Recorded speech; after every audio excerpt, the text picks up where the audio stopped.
This is HQ, and these are the big college football games this upcoming week. Oklahoma has to go on the road to Kansas. Number 1, Georgia against Florida.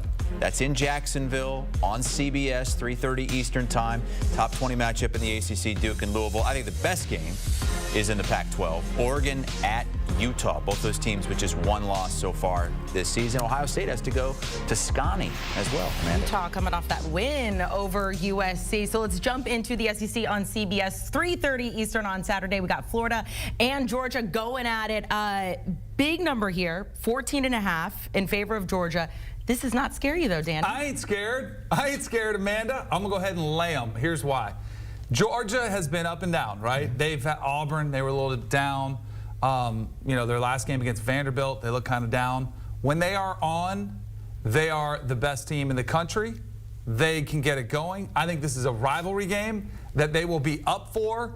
And I think Carson Beck, quietly, they're throwing for over 330 yards a game. They're one of the top passing offenses in the country, which is not what you're used to seeing out of the Georgia Bulldogs.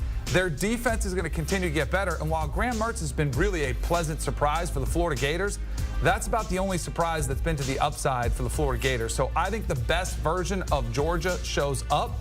And I think Georgia wins and covers in this one. 2 weeks to prepare for both teams for this big rivalry game. You talked about Carson Beck, how well he's played. A lot of that has to do with who he was throwing to. And no Brock Bowers, obviously, will be out for a period of time getting that tightrope surgery on his ankle. So that's a big-time concern for me.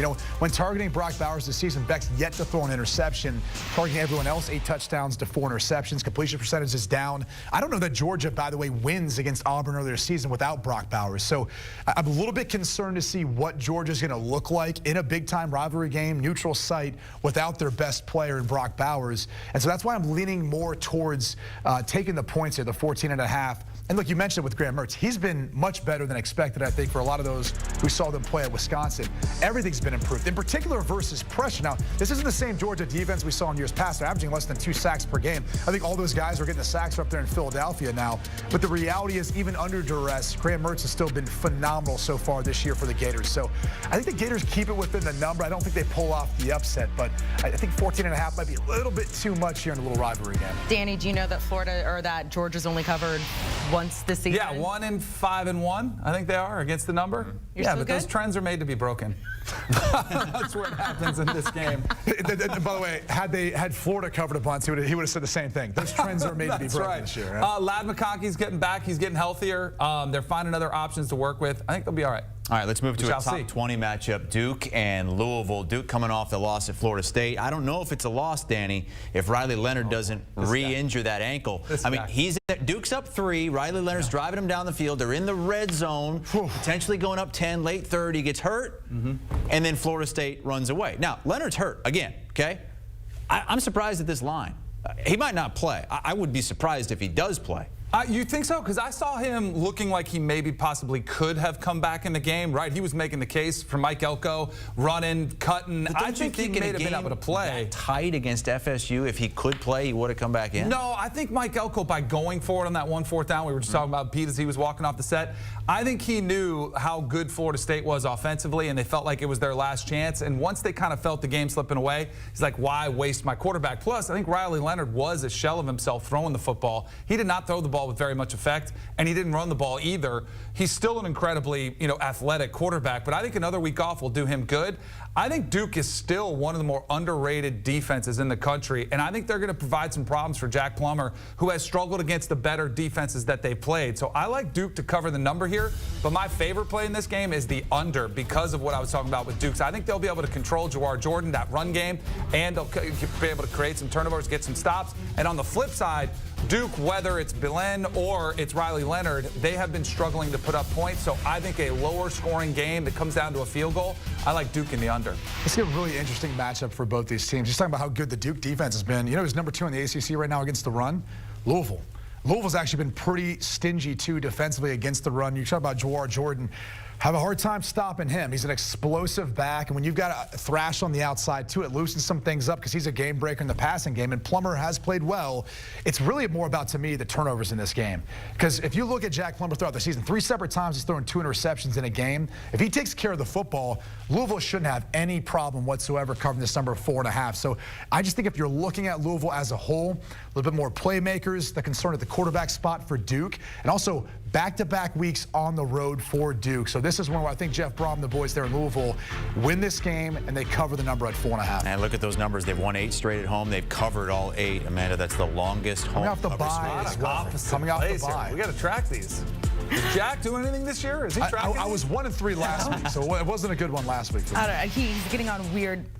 Oh God! Now he's talking trash. He's saying you're golfing half the time.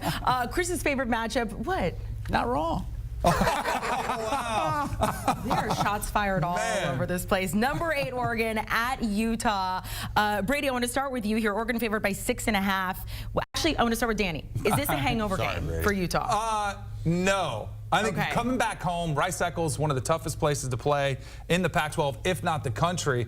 I actually think Utah, again, like it's amazing that we find ourselves once again in the same position where nobody gives them the respect that they're due. Kyle Whittingham, probably the best, coach at home in the entire country.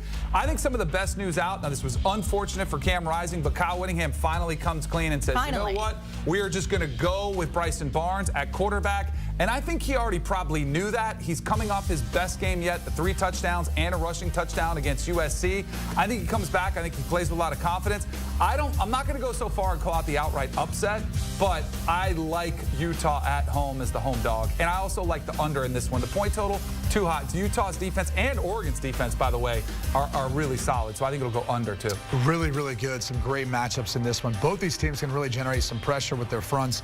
2 of the top teams of rushing the passer. We know how good Oregon can be running the football, and that's clearly what Kyle Whittingham and Morgan Scalley, their defensive coordinator, want to do, is shut down that rushing attack for Oregon. So this game falls to me on the shoulders of Bo Nix. And if he can outduel Bryson Barnes, who I think has his work cut out for him. I think Kyle Whittingham, what do you call him this past week, a pig farmer? Yeah, that's what we got to go around. Yeah. Well, Bo Nix looks to me to be a potential top pick in next year's draft, maybe first, second round.